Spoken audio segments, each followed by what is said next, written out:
ዛሬ ኪዳነ ምሕረት ናት አይደለችም? እግዚአብሔር ዓለምን ለድንግል ማርያም ኪዳን አድርጎ የሰጣት ዓርብ ነው። ኢትዮጵያን የሰጣት ግን ገና በ2 ዓመቱ ነው። ስለዚህ እመቤታችን ርስቷ ትባላለች።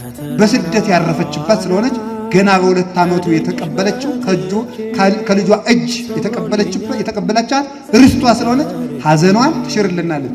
እመቤታችን እንዲሁ ይገርመኛል። የመጸወተ የዘከረ የተራቆተውን ያለበሰ የተራበውን ያበላ እንዲህ ያላለችና በስም ያዘነውን ያረጋጋውን ማረልኝ አለች። በስም ያዘነውን ያረጋጋ ማለት አይዞህ ማርያምን ያህል እናት እያለች ብሎ ያጽናናውን ማለት ነው። ድንግል ማርያም አለችልህ ያለውንም ቢሆን እባክህ አጽናናልኝ። እውነት ነው።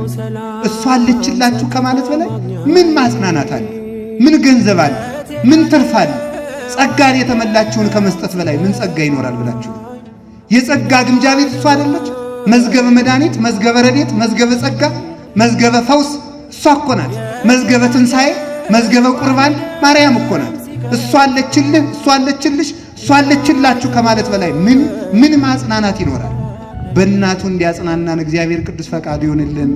ስለዚህ ሐዘናችን የተሻረባት የሐዘናችን ምንጭ ልብስ አጣን ብለን አናዝን። ቅድም እንደነገርኳችሁ ክርስቶስን ለብሰን የለምን? ይርበናል ብለን አናዝን። ልጇን አብልታን የለምን? ስደተኞችን ብለን አናዝን። ርስት ከፍታልን የለምን?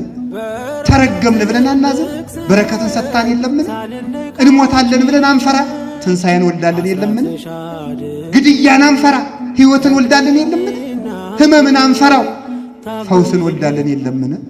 ምን እንሆናለን እሷ እያለችልን?